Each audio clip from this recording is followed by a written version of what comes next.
Dear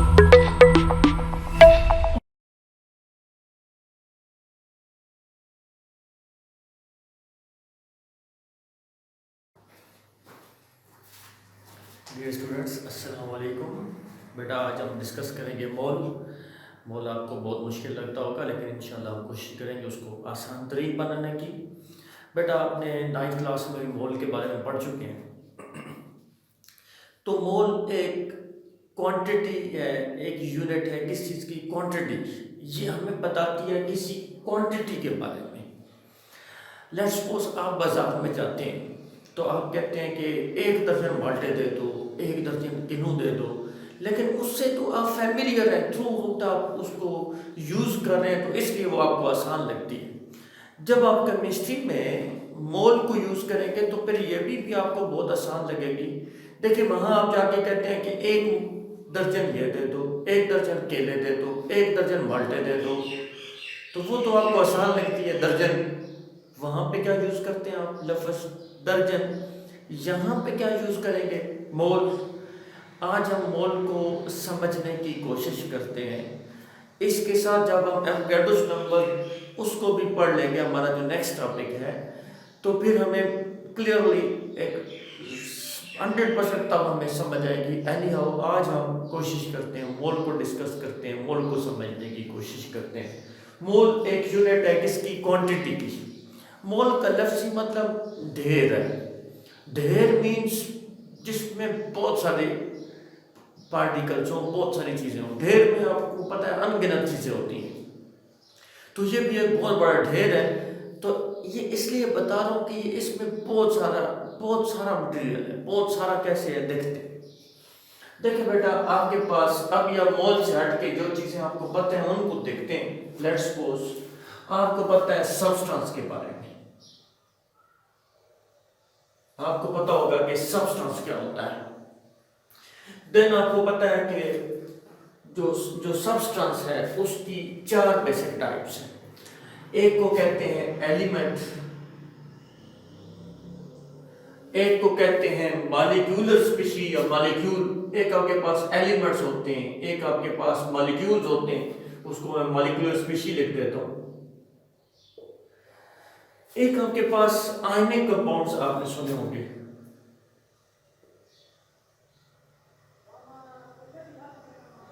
and then आपने सुना होगा आयनिक स्पीशी के बारे में, जो सिर्फ आयन्स हो। अभी बेटा बात यह है कि ये 4 किस्म के सब्सटेंस आपने पढ़ा, pure form of matter. Matter की जो प्योर फॉर्म है उसको सब्सटेंस बोलते हैं। तो एलिमेंट, उसमें सारे के सारे एटम्स होते हैं, उसमें कोई और चीज नहीं होती, तो इसलिए वो भी सब्सटेंस है, प्योर है। अगर कोई मॉलिक्यूलर स्पीशी है, जैसे पानी है, तो उसमें सारे वाटर के मॉलिक्यूल्स हैं, कुछ और अगर नहीं है तो वो भी सब्सटेंस है।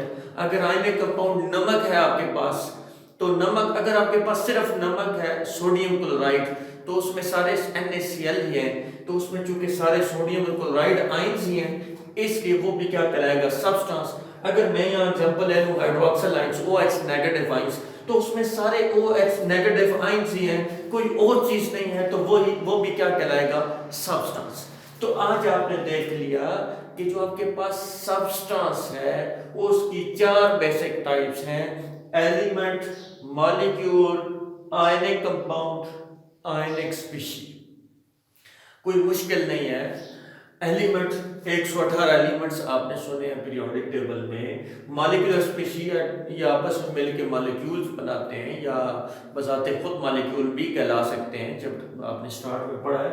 आयनिक कंपाउंड जिसमें आयंस आपस में मिलते हैं, पॉजिटिव आयंस और नेगेटिव आयंस, जैसे sodium ions and chloride ions, sodium chloride. Ionic species कोई आयन हो जैसे OH नेगेटिव एटसेट्रा। तो ये तो हो गया सब्सटेंस। सब्सटेंस की 4 बेसिक टाइप्स हैं, ये आई थिंक आपके लिए कोई इश्यू नहीं है।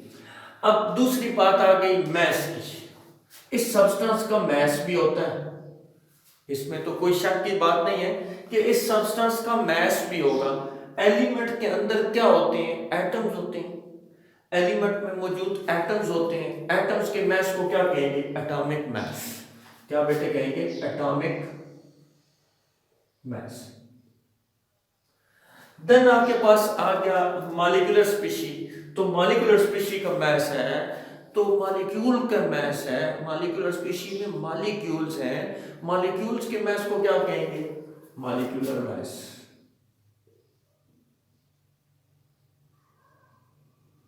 देन आपके पास आ गया आयनिक कंपाउंड। आयनिक कंपाउंड कोई भी हो तो उसकी जो यूनिट्स होती हैं जिस पर वो मुश्तमिल होते हैं उनको फार्मूला यूनिट्स कहते हैं। तो बड़ा ऑब्वियस है, फार्मूला यूनिट्स हैं तो उनका मैस क्या होगा? फार्मूला यूनिट मैस, या हम सिंपली कह सकते हैं formula mess.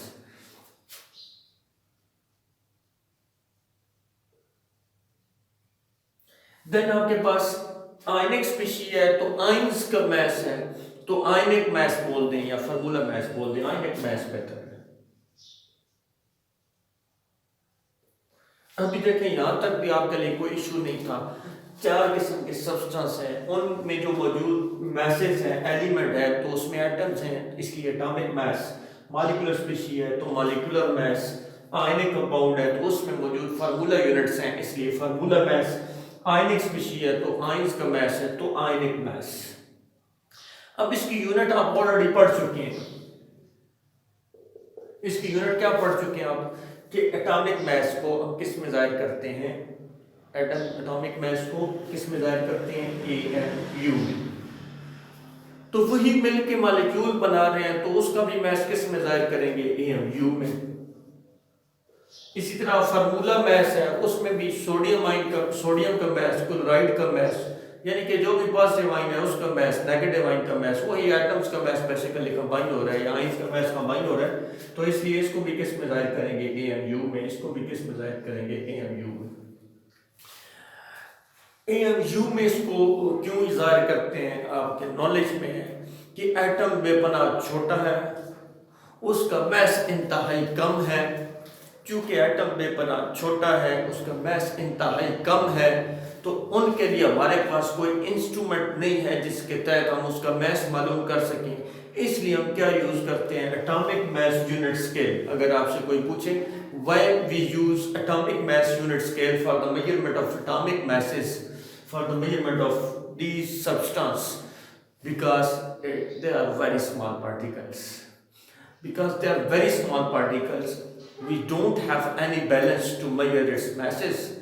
That's why we use relative atomic mass unit scale for the measurement of atomic masses. ये तो हो गया। देखिए ना, AMU में तो हम यूज करते ही करते हैं, AMU में हम फाइंड आउट करते हैं, लेकिन बेटा हम अपनी आसानी के लिए किसी का भी मैस हो उस मैस को हम ग्राम्स में भी ले सकते हैं, अपनी आसानी के लिए, अपनी कन्वीनियंस के लिए किलोग्राम में या पाउंड्स में। तो हम देखें इसको कन्वर्ट कर सकते हैं, कन्वर्जन का भी आपको बताया था। एनी हो, आप इनके मैसेज ग्राम्स में भी ले सकते हैं, किलोग्राम्स में भी ले सकते हैं, पाउंड्स में भी ले सकते हैं।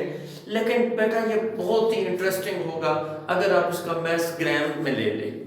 लेट्स सपोज जो भी मैस है किसी भी एलिमेंट का, उसके एटम का जो भी मैस है वो AMU की जगह अगर हम ग्राम में ले लें तो ये यूनिट नंबर 2 होगी, ये यूनिट नंबर 1 होगी। AMU में हम ना लें, वो हम ग्राम में ले लें तो बड़ा इंटरेस्टिंग होगा। कितना ये इंटरेस्टिंग होगा देखते हैं। इसी तरह अगर हम इसको भी AMU में ना लें बल्कि किस में ले लें? ग्राम में। इसको भी AMU में ना ले लें बल्कि किस में ले लें? ग्राम में। इसको भी AMU में ना लें बल्कि किस में ले लें? ग्राम में। तो बेटा जब आप इसका मैस, जो भी मैस होगा किसी भी एलिमेंट के एटम का मैस AMU की जगह किस में ले लें? ग्राम में ले लें, तो वो 1 मोल बन जाता है। इट इज वेरी इंटरेस्टिंग, 1 मोल। तो वो क्या बन जाएगा? मोल।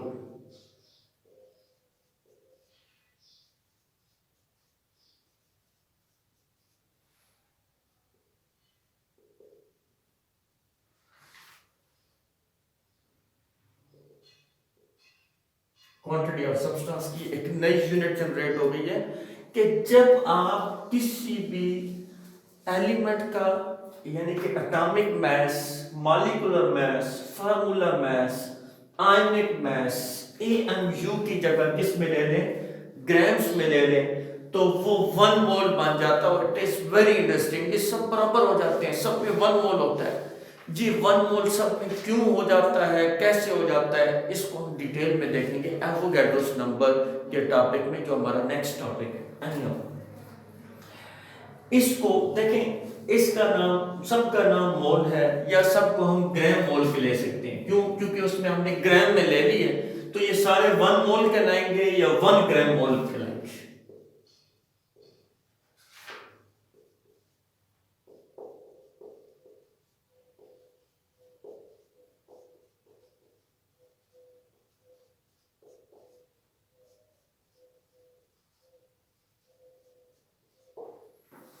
ठीक है बेटा, तो ये आपके पास उसी का नंबर 2 कर लें कि हम मोल में भी क्वांटिटी ऑफ सब्सटेंस को मोल भी कह सकते हैं या ग्राम मोल भी कह सकते हैं। मोल भी, ग्राम मोल भी, मोल भी, ग्राम मोल भी, मोल भी, ग्राम मोल भी, मोल भी एंड ग्राम मोल भी। अच्छा, इसके कुछ अलग नाम भी हैं। कैसे? देखिए, इस एटॉमिक मास है तो इसमें एटम्स हैं, तो इसको हम 1 ग्राम एटम भी कह सकते हैं, ग्राम एटम्स। चूंकि हमने 1 ग्राम ले लिए हैं क्या एटम्स, तो 1 ग्राम एटम्स भी कह सकते हैं। हमने मॉलिक्यूल्स कितने ले लिए, 1 ग्राम, इसलिए हम इसको यूं भी कह सकते हैं 1 ग्राम मॉलिक्यूल्स, ग्राम मॉलिक्यूल्स।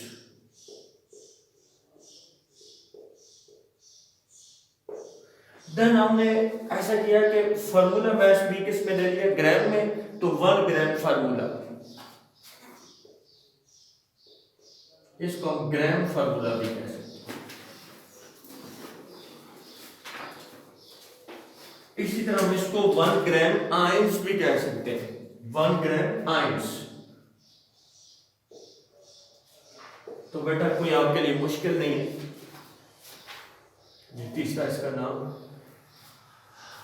तो बेटा पहले इसको डिटेल से डिस्कस कर लेते हैं कि जब आपने एटॉमिक मास ग्राम में ले लिया तो वो क्या बन गया, मोल। उसका दूसरा नाम क्या है, ग्राम मोल, या स्पेसिफिकली क्या नाम होगा, ग्राम एटम्स। इसी तरह जब आपने किसी भी मॉलिक्यूलर स्पीशीज का मास एमयू की जगह किस में ले लिया, ग्राम में, तो वो भी क्या बन गया, मोल, 1 ग्राम मोल, 1 मोल और 1 ग्राम मॉलिक्यूल्स। इसी तरह अगर आपने किसी आयनिक कंपाउंड का जो मास है, जिसको हम फार्मूला मास कहते हैं, वो एमयू की जगह ग्राम में ले लिया, तो वो भी क्या बन गया, 1 मोल, 1 ग्राम मोल या 1 ग्राम फार्मूला। इस तरह अगर आपने किसी आयनिक कंपाउंड का मास, आयनिक स्पीशी का मास, जिसे हम आयनिक मास कहते हैं, उसको आपने एमयू की जगह ग्राम में ले लिया, तो वो भी क्या बन गया, मोल, 1 मोल और 1 ग्राम मोल और 1 ग्राम आयंस। तो आप इन तीनों को अलग अलग डिफाइन कर सकते हैं। कौन कौन से, चलो एलिमेंट, सब्सटेंस कितने किस्म के हैं, 4 किस्म के। इन सब्सटेंस को का जो मास है वो एमयू की जगह किस में ले ले, ग्राम में, तो वो क्या बन जाता है, मोल। तो मोल को आप डिफाइन कर सकते हैं।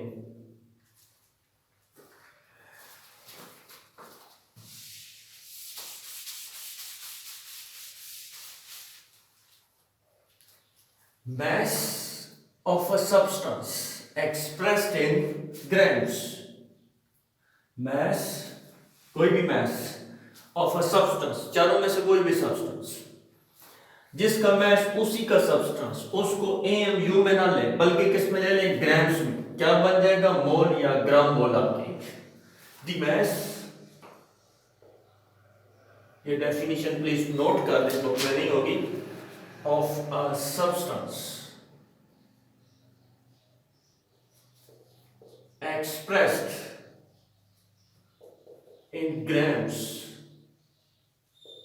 is called mole. इसको आप क्या बोलते हैं, मोल या ग्राम मोल बोलते थे। मैस किसका, सब्सटेंस में, किस में जाहिर कर लिया जाए, ग्राम में। Mass of a substance expressed in grams is called mole.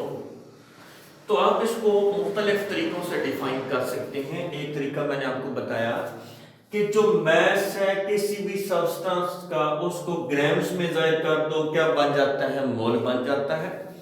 आप इसमें देखें, जहां पे आप कह रहे हैं सब्सटेंस, उसमें आप चारों का नाम ले सकते हैं। जहां पे आप बोल रहे हैं मास, उसमें आप चारों का नाम ले सकते हैं। तो आप दूसरा तरीका यह है कि इधर से मास ले लेते हैं, इधर से सबको बता देते हैं। mass of an element, comma, molecular species, comma, ionic compound, comma, ionic species expressed in grams is called mole। तो इस तरह भी आप डिफाइन कर सकते हैं, या इधर से भी आप चारों चीजें ले लें, इधर से भी चारों चीजें ले लें। ये डिटेल्ड एक डेफिनेशन बनेगी। Atomic mass, comma, molecular mass, comma, formula mass, comma, ionic mass express किसका, atomic mass, comma, molecular mass, comma, formula mass, comma, ionic mass of an element, comma, molecular species, comma, ionic compound, comma, ionic species respectively. पहले के साथ पहला, दूसरे के साथ दूसरा, तीसरे के साथ तीसरा, चौथे के साथ चौथा, expressed in grams is called mole और ग्राम मोल। तो इसमें आप स्पेसिफिकली सबको भी एक्सप्लेन कर सकते हैं। अब इससे एक और नई डेफिनेशन आपको बताता हूं, जिसमें आप ये भी सारे नाम ले लेंगे, क्योंकि आपको पता ही है कि mass of a substance expressed, यहां तो है ही ग्राम, of a substance expressed in grams is called mole। लेकिन आपको पता है कि अगर एलिमेंट का एटॉमिक मास हो तो ग्राम एटम्स बोलते हैं, मॉलिक्यूलर मास हो मॉलिक्यूलर स्पीशीज का तो ग्राम मॉलिक्यूल बोलते हैं, फार्मूला मास हो आयनिक कंपाउंड्स का तो ग्राम फार्मूला बोलते हैं, आयनिक मास हो आयनिक स्पीशीज का तो ग्राम आयंस बोलते हैं। तो आप डिटेल में इसको एक्सप्लेन कर सकते हैं। पहले मास, पहली चीज मास है, मास चारों के मास बोल दें, atomic mass, comma, molecular mass, comma, formula mass, comma, ionic mass of a substance.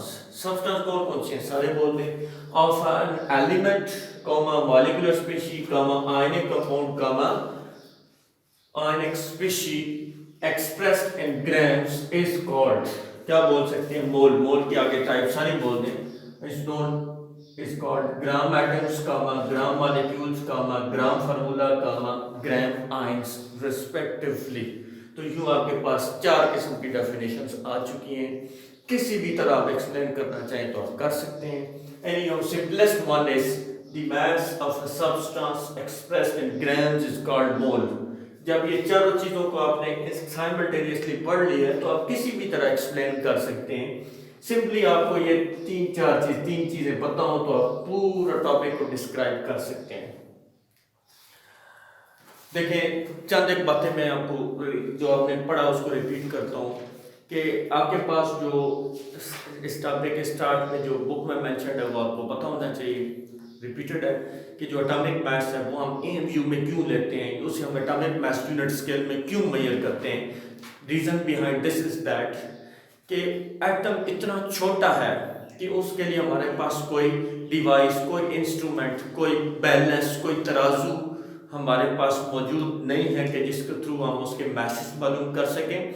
इसलिए हम क्या करते हैं, इसलिए हम उसको एटॉमिक मास यूनिट स्केल में मेजर करते हैं, क्योंकि उसमें आपको कंपैरिजन करना होता है और कंपैरिजन के लिए आपके पास मास स्पेक्ट्रोमीटर मौजूद होता है। उसके थ्रू आप मुख्तलिफ एलिमेंट्स को कंपेयर कर लेते हैं और उनके मैसेज को आप फाइंड आउट कर लेते हैं। तो आप इसलिए relative atomic mass unit scale use करते हैं। बाकी आप जो सब्सटेंस है उसका मास अगर आप चाहिए हो तो वो आपको पता है AMU में होता है। सिंपली मैंने यहाँ एक गुजारिश की कि आप AMU में ना लें, बस उसको ग्राम में ले लें, क्योंकि मैंने आपको बताया अपनी कन्वीनियंस के लिए, अपनी आसानी के लिए, क्योंकि हमारे पास ताकि हम आसानी से उसको डील कर सकें, डिस्कस कर सकें, हम इसको ग्राम्स में भी जाहिर कर सकते हैं, हम इसको किलोग्राम्स में या पाउंड्स में भी डिस्कस कर सकते हैं। जब हमने ग्राम्स में डिस्कस किया तो फिर हमने बड़ा इंटरेस्टिंग हो गया कि जब आपने जो भी मास था, आप उसकी एग्जांपल्स देखते हैं कि एलिमेंट के जो भी एटॉमिक मास है उसे AMU की जगह ग्राम्स में ले लें तो वो मोल बन गया। इसी तरह तमाम जो सब्सटेंसेस हैं उनके जो मासेस हैं जब हमने उनको AMU की जगह ग्राम में ले लिया तो वो सारे 1 मोल बन गए। सारे जो है वो 1 मोल बन गए। इसको एवोगाड्रोस नंबर के साथ नेक्स्ट टॉपिक में रिलेट करेंगे, फिर आपको मजीद समझ आएगी कि ये 1 मोल हम इसको क्यों कह रहे हैं। खैर नेक्स्ट मूव करते हैं कि आपके पास जो एलिमेंट्स हैं, मॉलिक्यूलर स्पीशीज हैं, आयनिक कंपाउंड्स हैं, आयनिक स्पीशीज हैं, इसको आपने सिंपली क्या करना है कि जो मैसेज हैं उसको किस में जाहिर कर देना है, ग्राम्स में, तो वो क्या बन जाएंगे, मोल। उनको हम ग्राम मोल भी कहेंगे या हम उनके स्पेसिफिक नाम दे सकते हैं, gram atoms, gram molecules, gram formula and gram ions. Last एक चीज डिस्कस करते हैं कि जो आपके पास नंबर ऑफ मोल्स है वो आप कैसे फाइंड आउट करते हैं। तो आपके नॉलेज में है कि number of moles is equal to mass in grams divided by molar mass. तो ये भी फार्मूला पुट अप कर रहा है, n is equal to mass in grams divided by molar mass, n is equal to mass in grams divided by molar mass, n is equal to mass in grams divided by molar mass. जो भी आपको given mass है इसमें तो कोई issue नहीं है, ऊपर वाले में गिवन मास कोई भी है, क्या इतना मास है, आप नंबर ऑफ मोल्स मालूम करें तो वो आपने इधर पुट अप कर देना है। मोलर मास यहाँ पे जो आपके पास कोई भी अगर आपके पास एलिमेंट है तो उसका जो ग्राम एटॉमिक मास है उसको मोलर मास कहते हैं या ग्राम मॉलिक्यूलर मास है। तो इन केसेस में फार्मूला मास होगा, यहाँ पे जो मास है वो वहाँ पे फार्मूला मास है, इधर आप फार्मूला मास या आयनिक मास बोल सकते हैं। तो number of moles find out करना भी कोई मुश्किल चीज नहीं है। छोटा m डिवाइडेड बाय बड़ा m, छोटा m डिवाइडेड बाय बड़ा m याद रखें तो आप नंबर ऑफ मोल्स मालूम कर सकते हैं। अभी हम एक एग्जांपल सब पे डिस्कस करते हैं। बुक में 3 एग्जांपल्स हैं, बाकी आप खुद देखेंगे।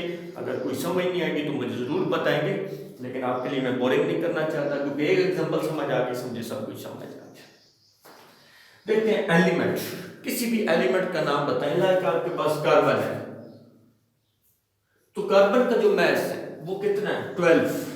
वो है क्या, 12 AMU। हम उसको AMU में नहीं लेते बल्कि ग्राम में ले लेते हैं, तो वो क्या बन जाएगा, 1 मोल, 1 ग्राम मोल, 1 ग्राम atoms. Very easy.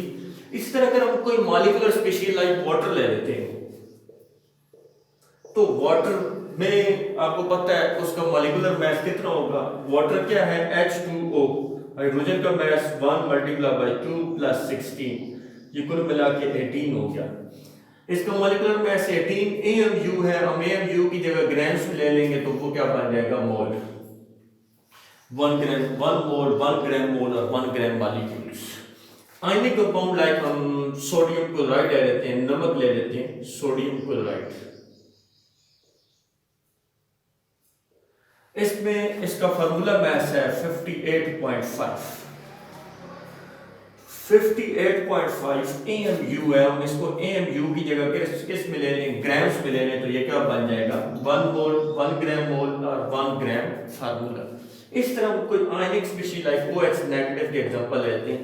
Loss of electron से मास पे कोई फर्क नहीं पड़ता क्योंकि इलेक्ट्रॉन का मास नेग्लिजिबल है, तो मास वही रहेगा जो ऑक्सीजन का है या जो ऑक्सीजन नेगेटिव आयन का है। ऑक्सीजन 16 + 1 17 AMU है। हम AMU की जगह किस में ले लें, ग्राम्स में ले लें, तो वो क्या बन जाएगा, 1 मोल, 1 ग्राम मोल और 1 ग्राम आंस। इस तरह अगर आपको गिवन मास है तो फिर आपके लिए इजी है, ये फार्मूला पुट अप करें और अपना रिजल्ट निकाल लें। बेटा आप इसको डिटेल से डिस्कस कीजिएगा। इसके हवाले से 4 चीज़ें और भी हैं। जब हम एवोगाड्रोस नंबर पढ़ेंगे तो उस जो चीज़ें यहाँ पे पेंडिंग रह गई हैं तो वो उस टाइम सारी डिटेल से डिस्कस करेंगे ताकि आपको अच्छी तरह समझ आ सके। Thank you very much.